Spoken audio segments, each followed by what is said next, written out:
آپ پہلے آنے والے نبیوں کو بھی مانتے ہیں، صرف قرآن کو مانتے ہیں، یہ پہلے رسولوں پر اترنے والی کتابوں کو بھی مانتے ہیں؟ اس سے کیا ہے؟ وسعت نظری۔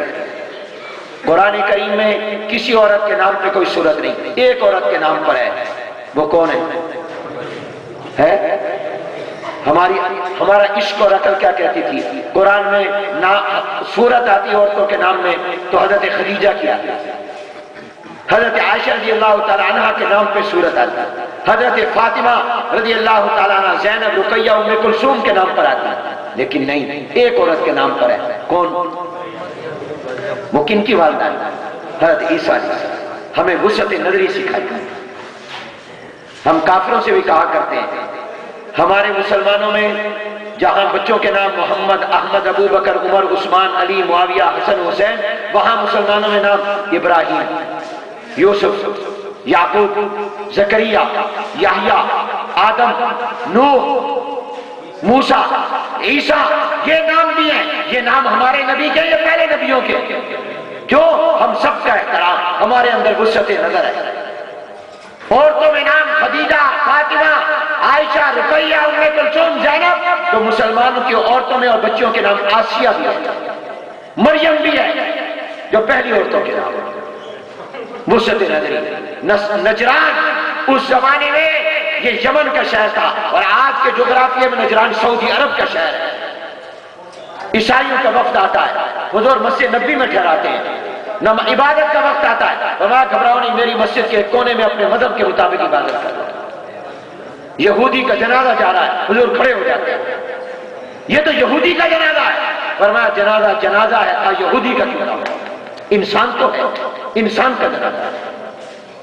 آج ہمارے اندر یہ وسعت نظری کہاں گئی؟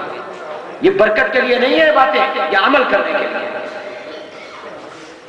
تو میرے دوستو، اسلام کے تو نظام عبادات پر غور کرو تو وہ بھی بتاتا ہے کہ تم ایک لڑی میں تسبیح کے دانوں کی طرف پروئے جاؤ۔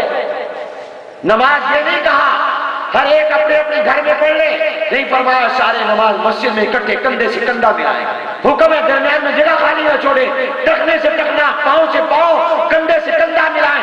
ادھر امیر، ادھر غریب، ادھر قریشی، ادھر سید کھڑا، ادھر کوئی اور کھڑا، راجپوت، جہاں جج، جہاں چھچ قوم کا کوئی کھڑا، سارے ایک نظر آئے۔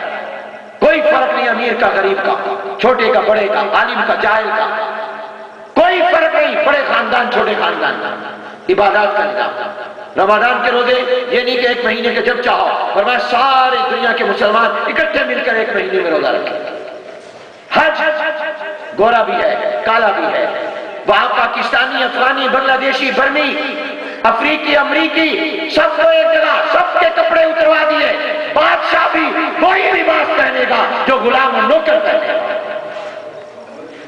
بڑا بھی وہی پہنے گا، چھوٹا بھی وہی، عالم بھی وہی، جاہل بھی وہی، فقیہ بھی وہی، غیر فقیہ بھی وہی، مجتہد بھی وہی، غیر مجتہد بھی۔ سب کے بدن پر احرام کی 2 چادریں ہوں گی اور سب کی زبان پر لبیک اللہم لبیک۔ حج کے دن بھی مخصوص کر دیے، حج کی جگہ بھی متعین کر دی، نہ ایام میں فرق، نہ مقام میں فرق، نہ عبادتوں میں فرق کہ امیروں کے لیے اور، غریبوں کے لیے اور، عربیوں کے لیے اور، اجمیوں کے لیے اور، کسی خاندان کے لیے اور، کسی خاندان کے لیے اور۔ یہ جا کے ٹھہریں گے مکے میں، یہ مینا میں، یہ عرفات میں، یہ مزدلفہ نہیں، سارے مکے میں اکٹھے، مینا میں اکٹھے، عرفات میں اکٹھے، مزدلفہ میں اکٹھے، طواف میں اکٹھے، سعی میں اکٹھے، شیطان کو کنکریاں مارنے میں اکٹھے، ہر حکم میں اکٹھے، لباس ایک، زبان پر نعرہ ایک۔ یہ کس لیے؟ یہ عبادات کا نظام ایسا کیوں دیا؟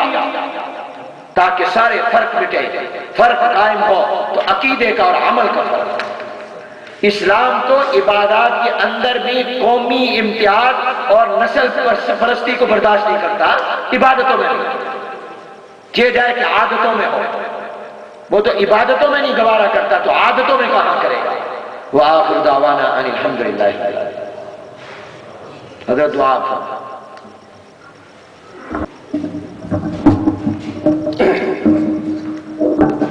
حضرت مولانا قاری محمد حنیف جلندری دامت برکاتہم کا میں شکریہ ادا کرتا ہوں، اور تمام علماء اکرام کا، حضرت مولانا سید یوسف شاہ صاحب اور حضرت مولانا قاضی محمد ارشد الحسینی صاحب اور جتنے بھی حضرات علماء کرام بزرگان دین برادران تشریف لائے ہیں، اللہ تعالیٰ جو ہے سب کو جزائے خیر عطا فرمائے۔ آخر میں ایک چھوٹی سی بات عرض کرتا ہوں، جیسے حضرت نے فرمایا تعصب، اب ایک آدمی کے ساتھ میرا اختلاف ہے تو وہ اختلاف ہے۔ اب عوام کو ہم جب کہتے ہیں بھئی آ جائے، کوئی بیان ہے، کوئی تقریر ہے، تو وہ کیا کہتے ہیں؟ جی ہم نہیں آتے، یہ تو ایک دوسرے کے خلاف، یہ تو اختلافی باتیں کرتے، یعنی اختلاف جو ایک علماء کا زیور تھا، اہل علم کی نشانی تھی، وہ ایک بدنام ہو گیا۔ کیا وجہ ہے؟ جیسے حضرت فرما رہے تعصب ہے۔ اگر میرا کسی سے اختلاف ہے تو میرے دل میں تعصب کیوں ہے؟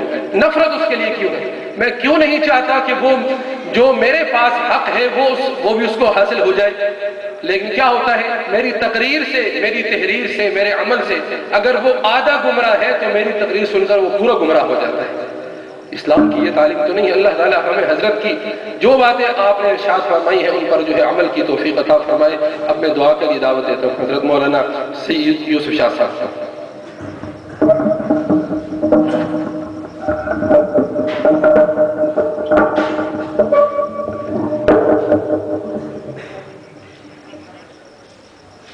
الحمدللہ، اللہ کا شکر ہے کہ ہمارے اکابر نے جس شخصیت پر اعتماد فرمایا ہے، اس مسجد میں بڑے بڑے اکابر تشریف لائے، حضرت لاہوری رحمۃ اللہ علیہ، حضرت مولانا شمس الحق افغانی صاحب رحمۃ اللہ علیہ، اور اسی طریقے سے حضرت درخواستی اور حضرت مفتی محمود صاحب، مولانا غلام غوث صاحب بڑے کر دیا ہے۔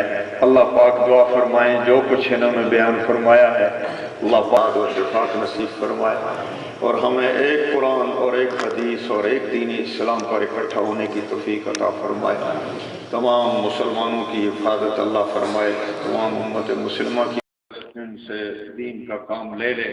ہمارے حضرت کو اللہ پاک ان کے علم و عمل میں، ان کی تقوی میں اللہ مزید ساتھ ترقیاں عطا فرمائے، اور پوری انسانیت کو ان کے فضولات اور علوم سے اللہ پاک مستفید ہونے کی توفیق عطا فرمائے۔ آپ تمام حاضرین کا یہاں آنا اللہ قبول فرمائے۔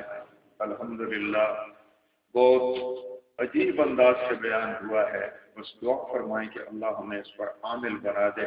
ربنا تقبل منا انک انت السمیع العلیم۔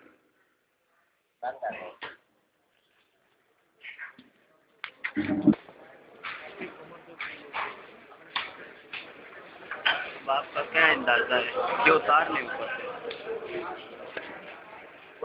سے؟